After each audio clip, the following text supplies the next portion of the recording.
Welcome to Coruzant Technologies, home of the Digital Executive Podcast. Welcome to the Digital Executive. Today's guest is Rania Mankarious. Rania Mankarious made Houston her home by rolling up her sleeves and getting her hands dirty. Citing a personal mission to serve families and engage the public to better society, Mankarious made the extraordinary move of taking an internship at Crime Stoppers of Houston in 2006, even though she was an attorney with a master's degree. Mankarious knew she had to be part of Crime Stoppers, an organization unlike any other. Over the years, she worked vigorously, and by 2008, she became the organization's director of marketing. By March 2013, she was chosen to lead the organization as executive director, and by 2018, after a long list of many accomplishments, she was named the organization's first CEO. The Boston native, now Houston resident, Mankarious received a bachelor's degree in psychology, theology, and pre-medicine from Boston College, a master's degree in marriage and family therapy from Gordon Conwell, and a doctorate of jurisprudence completed at the University of Houston Law Center. Well, good afternoon, Rania. Welcome to the show. Thank you so much for having me. Awesome. Rania, I appreciate you jumping on. And like I said earlier, before we got on here, I really focus on emerging technologies. I talk to a lot of CTOs and technologists from all over the world. And we're going to talk a little bit about your focus. You're going to touch on cybersecurity, of course, but really you're kind of out of the realm of the norm for my show. So this is what's so exciting. I get to kind of mix it up. Thank you for joining today. And we're going to jump right into the questions. Rania, you have quite the career in leadership, nonprofit, and the host of your own podcast show. Could you share with our audience the secret to your career growth and what inspires you?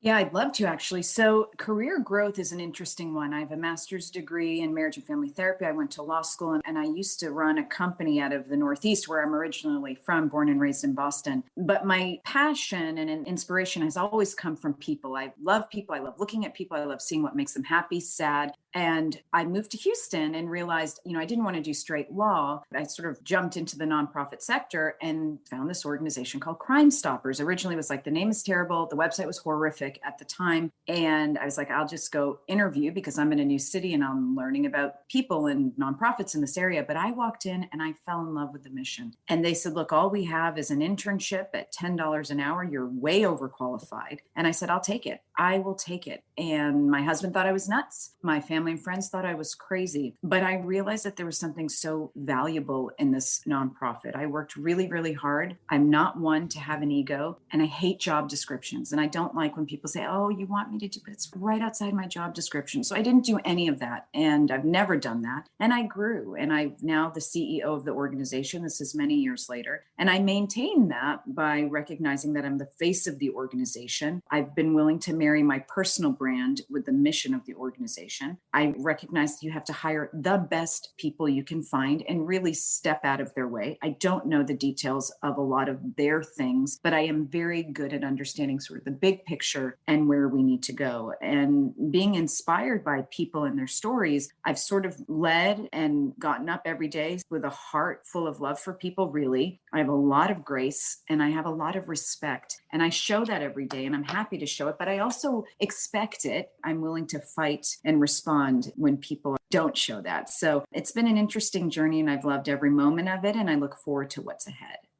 That's awesome. I love that story, leading the Beantown, right, Boston, and moving down to Houston and taking on that internship. That's an amazing story. Thank you for sharing that. So tell us a bit more around your message to the world on cybercrime and what we should do to be mindful during this online shopping season.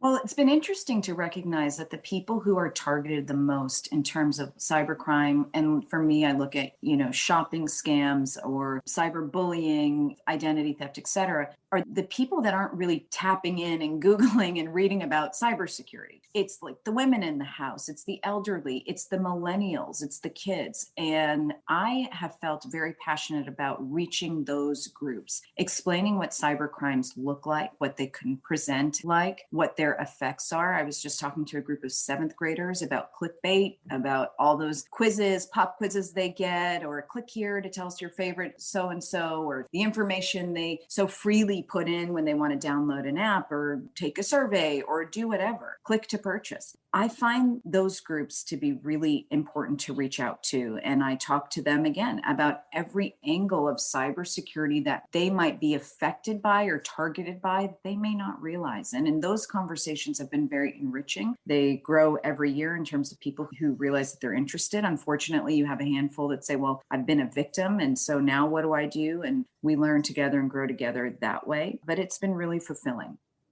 Thank you for sharing. That's just kind of a segue into the next question I have for you, Rania. Are you leveraging any new or emerging tech within your space? If not, is there any cool app that you find useful you can share with our audience? So we talk a lot to parents about the safety of their children online. That's a big space for us. And when you have these parents that say, look, I can't even keep up. I don't even know how to get on my child's TikTok account, let alone manage their online world or all the different apps or websites, et cetera, chat groups that they're on. We understand that. And so we talk to them about how to manage technology, but also what some good add-ons are. And for us, we love Bark. We love Bark. It's bark.us. It uses artificial intelligence to manage a child's phone and to really look for keywords and things that might be trigger words for parents, whether it's highly sexualized content, inappropriate words, suicidal ideation, violence, threats, things like that. But otherwise, I'm not necessarily a highly techie person. I just understand what the risks are and what the dangers are and what people need to be looking for and navigating. We always tell parents, get online and search for trends in teen use or even online scams targeting adults this holiday season. Do your own research. And then, of course, our organization is constantly researching that. And people can go to our website, crime-stoppers.org, to find out and to read the latest information on it.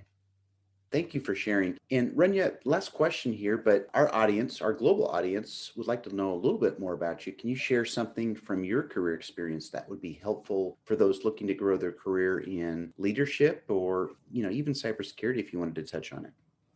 For me, it's been work ethic is a big thing, and it is a part of the fabric of who I am. I'm not a 9 to 5 person. I'm also not the type that expects people to sit at their desks from 9 to 5. I think the best work product comes from people who have a healthy work balance lifestyle. And I understand that means different things for different people. On the flip side, as I said earlier, I'm not, line 7 of your job description says this, but I forgot to add that. So you're excused. Look, we all know there are positions that are defined, but the spirit of every person working wherever you are is to get the job done ultimately. And so I expect people, and I'm this way, do what it takes for the greater success of the mission of wherever you are. For us, it's a nonprofit organization with a mission to solve and prevent crime, but you might be in a tech industry or a business environment. Put in the extra time and effort for the collective good of all. And I'm reading. I'm constantly reading. I'm constantly researching the newest things in my space and the newest trends in my space. I think forecasting is critical, but I'm not a stickler for strategic plans because I think they're limiting. They box you in, and it doesn't give you an opportunity to think and to grow with the times. And the world is ever changing, ever evolving, and we've got to be able to adapt quickly. And those have just been key things for me and how I manage, but also how I work every day and how I expect our team to be.